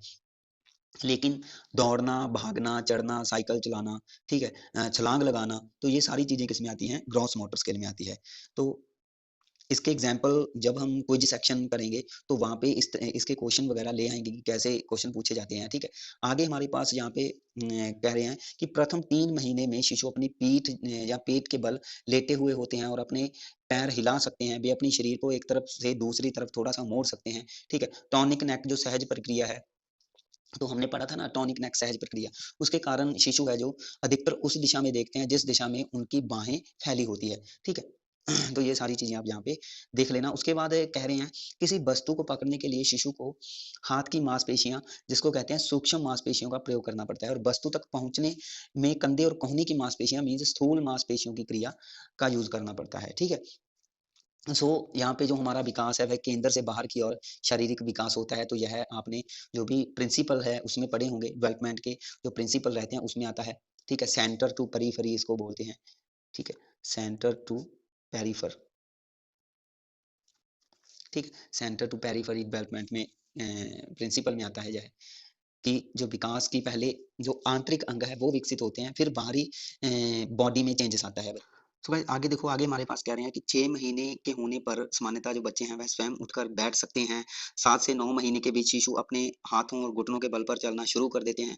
8 महीने के जो बच्चे होते हैं वह थोड़े समय के लिए लगभग स्थिर खड़े हो सकते हैं, मीन्स एक टाइम पे खड़े हो जाना और फिर से दोबारा बैठ जाना। ठीक है, सो मीन्स कुछ सप्ताह पश्चात भी अपने घुटनों को मोड़कर, कमर को झुका करके जमीन को छू सकते हैं। मीन्स ऐसे जो कुछ एक्टिविटीज हैं जो मोटर डेवलपमेंट में आती है, ये सारी चीजें कर सकते हैं।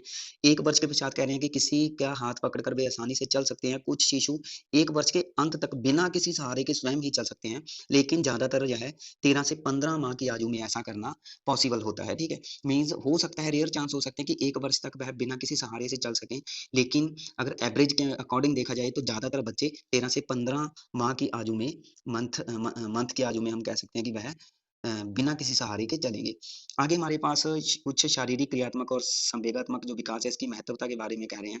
देखो फर्स्ट में कह रहा है कि क्रियात्मक कौशलों के बढ़ने, तीव्र शारीरिक विकास और ज्ञानेंद्रियों की संवेदन क्षमता में वृद्धि से ही शिशु क्रियाओं के क्षेत्र में वृद्धि। मीन्स जो भी बच्चे की एक्टिविटीज हैं उसमें इन तीनों चीजों का होना जरूरी है यहाँ पे, जिसका संबंध शारीरिक विकास से ही है।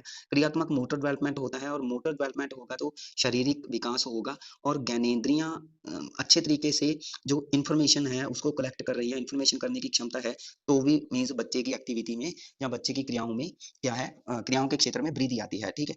सेकंड में कह रहे हैं कि जैसे जैसे शिशु नए कौशल सीखते जाते हैं वैसे वैसे वह अपने बारे में एक पॉजिटिव थिंकिंग है जो वो विकसित करते जाते हैं। थर्ड में कह रहे हैं कि शिशु के जो शारीरिक क्रियात्मक और संवेगात्मक कौशलों में चेंजेस है वह व्यक्ति से उनकी परस्पर अंतक्रिया को भी प्रभावित करता है। कहने का मतलब कि जैसे अगर बच्चे अच्छे तरीके से जो भी उनकी उनका शारीरिक विकास होगा, जो उनका संवेदात्मक विकास है, ठीक है, ये होगा, तो इससे वह दूसरों के साथ इंटरेक्ट भी कर पाएँगे, ठीक है। मीन्स दूसरों के साथ इंटरेक्ट करने की योग्यता भी इन्हीं डेवलपमेंट से जो है इस तरीके के जो चेंजेस आ रहे हैं, क्रियात्मक हो गया, संवेगात्मक हो गया, सॉरी संवेदात्मक हो गया, ठीक है। इसको हम देखो मैंने पहले भी बताया था कि संवेद का संबंध सेंसरीज़ से है, ठीक है। सो ये सेंसरीज़ स्किल्स जो हमारे रहते हैं, उसमें आएगी ये चीज़ें, ठीक है। सो आगे हमारे पास है परिपक्वता और परिवेश का शारीरिक, संवेदनात्मक और क्रियात्मक विकास पर प्रभाव। सो इसको हम थोड़ा देख लेते हैं। कह रहे हैं कि शारीरिक, क्रियात्मक और संवेदनात्मक विकास काफ़ी हद तक परिपक्वता अर्थात जैविक कारक। देखो, अब यहाँ पे जो वर्ड परिपक्वता यूज़ किया गया है ना, मैच्योरिटी। सो मैच्योरिटी को यहाँ पे आपने याद रखना है कि मैं यहाँ पे बात कर रहा हूँ इस बुक की, ठीक है? इस बुक में यहाँ पे हमारे पास इसको माना गया है आनुवंशिकता, ठीक है? इसको क्या माना गया है? आनुवंशिकता माना गया है। मीन्स देखो सिंपली आपने 2 चीज़ें तो पढ़ी होगी डेवलपमेंट में, जो प्रभावित करने वाले कारक हैं, उसमें आपने पढ़ा होगा एक तो आनुवंशिकता है, एक हमारे पास क्या होता है पर्यावरण, ठीक है? जिसको एनवायरनमेंट बोलते हैं, ठीक है? और एनवायरनमेंट और आनुवंशिकता को बोलते हैं हेरेडिटी इंग्लिश में, ठीक है? एक हेरेडिटी होती है, एक आपके पास एनवायरनमेंट होता है, ठीक है? सो एनवायरनमेंट और हेरेडिटी का संबंध किससे है? एक आपने देखा होगा नेचर एंड नर्चर थ्योरी, है ना? Nature and nurture theory. Nature को हमने हेरिडिटी माना है और नर्चर को हमने एनवायरनमेंट माना है, और इन दोनों का की जो परस्पर इंटरेक्शन रहती है, एक इन दोनों का प्रोडक्ट रहता है, वो क्या है, सारी चीज़ों को प्रभावित करता है। चाहे वो हमारे पास शारीरिक विकास है, चाहे यहाँ पे संवेदात्मक विकास है, इमोशनल डेवलपमेंट में आता है, चाहे वो सोशल डेवलपमेंट का पार्ट है, चाहे आप उसको पर्सनैलिटी में रख लो, इंटेलिजेंसी में रख लो, लर्निंग में रख लो, इन चीज़ों को, नेचर और नर्चर को। मीन्स ये दो एक ऐसे फैक्टर हैं जो आपस में मिल कर के क्या है, सभी चीज़ों को प्रभावित करते हैं, ठीक है। सो यहाँ पे देखो सिंपली अब जो परिपक्वता है, वैसे अब परिपक्वता की बात आ गई तो आपने याद रखना है जो मैच्योरिटी है, ठीक है। मैच्योरिटी का सिद्धांत अर्नोल्ड गैसल ने दिया था। कॉन्सेप्ट ऑफ सॉरी हाँ, कॉन्सेप्ट ऑफ मैच्योरिटी, तो ये है अर्नोल्ड गैसल। मैं यहाँ पे लिख देता हूँ अर्नोल्ड गैसल, ठीक है। अर्नोल्ड गैसल ने मैच्योरिटी का कॉन्सेप्ट दिया था, ये आप याद रखोगे। और यहाँ पे मैच्योरिटी को क्या माना है, जैविक कारक माना है। मीन्स जो गुण बच्चे को जन्मजात मिले हैं, ठीक है, जन्मजात जो गुण मिले हैं। तो जो हेरिडिटी से जो भी गुण आते हैं, आनुवंशिकता से, वो क्या है, जन्मजात ही आते हैं। जैसे कि उसकी हाइट हो गई, ठीक है, तो हाइट उसकी कहीं न कहीं कह सकते हैं कि परिवेशी कारक से कारक पे प्रभावित उन्हें करती है, लेकिन वह आनुवंशिकता भी है। बच्चे की जो शक्ल हो गई, ठीक है? जब बच्चे का जो सॉरी वज़न है, वो हो गया, ठीक है? सो ये चीज़ें हैं क्या, उसकी आनुवंशिकता पर आधारित प्रभावित करती हैं इन चीज़ों को आनुवंशिकता। ये गुण निर्धारित हो जाते हैं आनुवंशिकता के बेस पे, लेकिन कहीं न कहीं ये भी बात कही है कि कुछ हद तक यहाँ पे जो एनवायरमेंटल फैक्टर रहता है वो भी प्रभावित करता है, वो भी इफ़ेक्ट कर रहा है इन चीज़ों को, ठीक है। उसके बाद कह रहे हैं कि आप यह भी जानते हैं कि क्रियात्मक कौशल के विकास में अभ्यास का भी अवसर होना चाहिए। तो अभ्यास जिसको यहाँ पे एक एनवायरमेंटल फैक्टर ही माना है, यहाँ पे देख सकते हो, ठीक है। सो अभ्यास भी बहुत ज़रूरी है, जो भी क्रियात्मक कौशल आपने सीखना है। देखो, मैच्योरिटी में बात करें तो मैच्योरिटी में चलना सीखना आ सकता है, कि बच्चा चलने लग गया, रेंगने लग गया, खड़ा होना सीख गया, तो यह मैच्योरिटी में आ सकता है। लेकिन अगर मैं साइकिल चलाने की बात करूँ या लिखने की बात करूँ, तो उस चीज़ को हम मैच्योरिटी में नहीं रखेंगे। उसमें मैच्योरिटी भी कहीं न कहीं इफ़ेक्ट करेगी, लेकिन अभ्यास भी इफ़ेक्ट करेगा, और अभ्यास के साथ-साथ जो भी बच्चे का पालन-पोषण है, वो भी कहीं न कहीं इफ़ेक्ट करेगा, ठीक है? सो चलना सीखना मैच्योरिटी हो सकता है, उसपे हम कह सकते हैं कि अभ्यास की ज़रूरत नहीं हो सकती, लेकिन साइकिल चलाना सीखने के लिए यहाँ पे अभ्यास की ज़रूरत हो सकती है। बच्चे का जो खान-पान है वो अच्छा होना चाहिए, ठीक है? बच्चे की जो प्रॉपर बोन्स सिस्टम है, जो उसका नर्वस सिस्टम है, जो उसकी मसल्स हैं, वो प्रॉपर तरीके से उसका विकास होना चाहिए, तभी बच्चा क्या है कुछ न कुछ क्रियात्मक कौशल सीख पाएगा। बच्चे का आहार होना चाहिए, जिस प्रकार की देखभाल उसे मिलती है वह शारीरिक और क्रियात्मक विकास को प्रभावित करती है। आगे हमारे पास मोस्ट इम्पोर्टेंट टॉपिक आया है शिशु की जो देखभाल है उसके बारे में हम यहाँ पे डिस्कस करेंगे, ठीक है? कि बच्चे की जो देखभाल है वो कैसे करनी चाहिए। कह रहे हैं जैसे-जैसे बच्चे बड़े होते हैं वे निगलने-चूसने के बीच जो बेहतर एक कोऑर्डिनेशन है, एक तालमेल है वो बिठा सकते हैं, ठीक है? कि कैसे निगलना है और कैसे किसी चीज़ को चूसना है, ठीक है? जब बच्चे जैसे-जैसे बड़े होते हैं। लेकिन उसके बाद कह रहे हैं कि अब भी एक समय पर ज़्यादा मात्रा में दूध पी सकते हैं। वे रात भर सोए रहते हैं और दिन में 5-6 बार दूध पीते हैं। ये लगभग नवजात शिशु की बात हम यहाँ पे कर रहे थे, ठीक है? लेकिन जैसे-जैसे बड़े होते जाते हैं, वैसे-वैसे उनमें कुछ न कुछ अब चेंजेस आ रहे हैं। उसके बाद कह रहे हैं 4 महीने के शिशु के लिए केवल दूध पर्याप्त मात्रा में पौष्टिक तत्व प्रदान नहीं करता। अब शिशु के दूध के अतिरिक्त कुछ और भी उसे आहार दिया जाना चाहिए। अर्थात इस उम्र में पूरक आहार शुरू कर देना चाहिए। अब देखो यहाँ पे 2 क्वेश्चन हमारे पास बनेंगे। एक क्वेश्चन तो हमने पीछे ही डिस्कस किया था कि भई कब तक बच्चे को माँ का दूध दिया जाना चाहिए? तो यह हम कह सकते हैं कि 4 मंथ के अंत तक, ठीक है? 4 मंथ के अंत तक हमें बच्चे को माँ का दूध दिया जाना चाहिए। और 4 मंथ के बाद अब यहाँ पे ये चीज़ आ जाती है कि बच्चे को एक सिर्फ़ जो दूध मिल रहा है, उससे जो पौष्टिक तत्व मिलते हैं, वो कहीं न कहीं उसकी शारीरिक एनर्जी को पूरा नहीं करते, ठीक है? तो इसके लिए बच्चे को पूरक आहार शुरू कर देना चाहिए। सो 4 माह के अंत तक मीन्स 5वें महीने तक, ठीक है? या चौथे महीने में ही हम कह सकते हैं कि पूरक आहार शुरू कर देना चाहिए। सो चौथे और 5वें महीने के शुरू में और चौथे महीने में हम कह सकते हैं कि पूरक आहार शुरू कर देना चाहिए। इस चीज़ को आप अपनी कॉपी पे नोट कर लो। अब पूरक आहार होता क्या है? इसको भी हम थोड़ा देख लेते हैं। कह रहे हैं पूरक आहार के साथ माँ का दूध या बॉटल का दूध भी जारी रखना चाहिए। धीरे-धीरे दूध की जो आवृत्ति है वो कम होती जाएगी। शुरू-शुरू में बच्चे को दिए जाने वाले जो पूरक आहार है, वो तरल होने चाहिए। शिशु को फलों का रस देना चाहिए, सब्जियों का सूप वगैरह दिया जा सकता है। फलों के रस को थोड़ा पतला रखना चाहिए, ठीक है? पानी को उबाल करके उन्हें ठंडा करके रस में मिलाएँ, तो ऐसी चीज़ों की जो रेसिपी है, ये आप बना कर के बच्चे को दे सकते हो। नेक्स्ट हमारे पास कह रहे हैं 6 से 8 महीने की उम्र के बीच शिशु को अर्ध ठोस आहार में जैसे दलिया वगैरह दिया जा सकता है। यह आया है टाइम पीरियड 6 से 8 मंथ का। अब वे हल्का भोजन जैसे उबली और मसली हुई सब्जियाँ और फल आसानी से पचा सकते हैं। कीमा हो गया, मसली हुई मछली हो गई या उबले हुए कम उबले हुए अंडे हो गए जैसे आहार भी उन्हें दिए जा सकते हैं।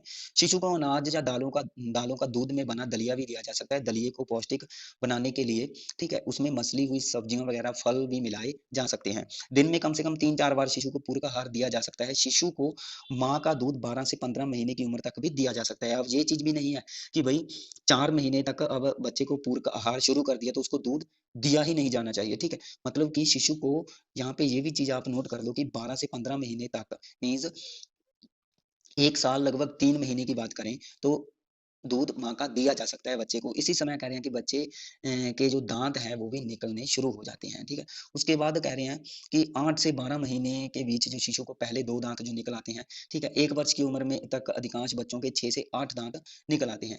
1 वर्ष हो जाने पर उन्हें घर में बना हर प्रकार का भोजन अच्छा लगता है, लेकिन यहाँ पे उन्हें आप यहाँ पे कह रहे हैं कि आपको जो मसालेदार सब्जियाँ हैं या तला हुआ भोजन है वो नहीं देना चाहिए बच्चे को। उसके बाद पूरक आहार से रिलेटेड कुछ बातें हैं जो आपको ध्यान में रखनी है। आरंभ में कह रहे हैं थोड़ी मात्रा में पूरक आहार देना पड़ेगा क्योंकि अभी ठोस भोजन के आदी नहीं है, ठीक है? कुछ दिनों में 1 या 2 चम्मच भोजन ही देने चाहिए और शिशु को पाचन तंत्र इसके जब अनुकूल हो जाएगा, तो धीरे-धीरे उसकी मात्रा बढ़ाई जा सकती है। 1 महीने के अंत तक शिशु को एक समय पर आधी कटोरी के बराबर हम जो पूरक आहार है वो दे सकते हैं। एक समय पर एक ही भोज्य पदार्थ की शुरुआत करें। शिशु इसे इच्छा से खाने लगे और उसके प्रति जब वह अभ्यस्त हो जाता है मीन्स आदी हो जाता है, तो दूसरा नया भोजन वगैरह उसे दे दिया जाना चाहिए। शिशु को दिए जाने वाले भोजन ना तो ज़्यादा गर्म होने चाहिए और ना ही ठंडे होने चाहिए। कह रहे हैं शुरू-शुरू में छिलके वाले फल और सब्जियाँ, मोटा अनाज, साबुत दालें आदि नहीं दी जानी चाहिए क्योंकि इसमें रेशे होते हैं और इसको बच्चे पचा नहीं पाते। भोजन पकाते समय कह रहे हैं अपने हाथ वगैरह और बर्तन वगैरह साफ और स्वच्छ रखने चाहिए। भोज्य पदार्थ जैसे फल और सब्जी होगी उनको भी धो कर के बच्चों को देना चाहिए। भोजन खिलाने का निश्चित एक टाइम होना चाहिए किंतु शिशु की अगर खाने की इच्छा न हो तो उसे धक्के से ना खिलाएँ। कुछ स्वास्थ्य संबंधी देखभाल है और टीकाकरण है जहाँ पे, तो कुछ कह रहे हैं कि हमारे अगर इंडिया की बात करें हमारे देश में, तो बहुत ऐसे केसेस आते हैं बच्चों के, जिसमें हमें यह देखने को मिलता है कि बच्चे अपना 1 साल ही पूरा नहीं कर पाए और उनकी मृत्यु हो जाती है। तो इसका एक आम सा कह रहे हैं रीज़न हो सकता है कि भई उसको टेटनस हो सकती है, साँस की नली में उसे प्रॉब्लम हो सकती है, जठर तंत्र है जो उसका, ठीक है? उसमें कुछ न कुछ इन्फेक्शन हो सकती है। सो इन चीज़ों की हम रोकथाम कर सकते हैं, लेकिन इसके लिए टीकाकरण होता है। तो कह रहे हैं सभी बच्चों को डिप्थीरिया हो गया, काली खाँसी हो गया, ठीक है? और टेटनस हो गया, पोलियो, तिपैदिक, खसरा, ठीक है? कनपैड़ा आदि बीमारियों से बचने के लिए उन्हें यहाँ पे टीके लगवाने चाहिए, ठीक है? सो हमारे पास यहाँ पे सो ये हमारे पास टीकाकरण है, तो जन्म के समय हमारे पास यहाँ पे आप देख सकते हो। इसका स्क्रीनशॉट ले सकते हो, सिंपल है। याद कर लेना, क्योंकि देखो याद करने वाली ही बात है, फिर भी चलो बता देता हूँ। जन्म के समय बीसीजी का टीका बोल रहे हैं, और पोलियो की और जो कि खुराक है वो आपको पता है, ठीक है? 1.5 महीने तक डीपीटी और 2.5 महीने तक भी डीपीटी, और साढ़े 3 महीने तक कह रहे हैं कि डीपीटी और पोलियो की खुराक, ठीक है? ये चलिए, उसके बाद 9 से 12 महीने के बीच लगभग उसे खसरे का टीका दिया जाना चाहिए। नेक्स्ट हमारे पास एक थोड़ा-सा आप यहाँ पे लास्ट देखोगे तो ये चीज़ ज़रूर देख लेना, क्योंकि कहीं कहीं न कहीं इससे रिलेटेड भी क्वेश्चन आपको पूछा जा सकता है।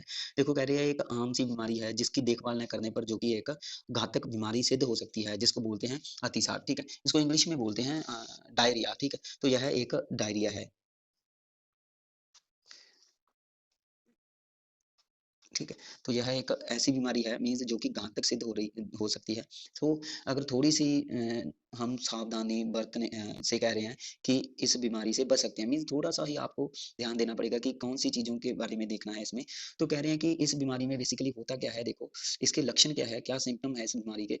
तो कह रहे हैं कि बीमारी में शिशु को पतले दस्त मीन्स लूज़ मोशन हो जाते हैं, और उसके शरीर में जो वाटर है, वाटर है उसके उसकी कमी हो जाती है, ठीक है?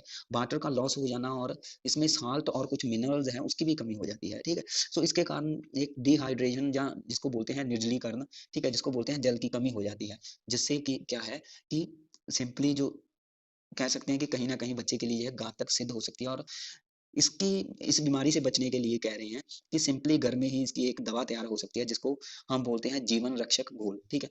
तो जीवन रक्षक घोल दे करके निर्जलीकरण है, जो डिहाइड्रेशन है, उसको रोका जा सकता है, और इसका घोल बनाने के लिए 1 गिलास उबले हुए पानी में 1 चुटकी नमक और 1 बड़ा चम्मच चीनी का मिला लें, ठीक है? सो थोड़ी-थोड़ी मात्रा में जो है देते रहें, ठीक है? सो ये हमारा कुछ टॉपिक था, जो कि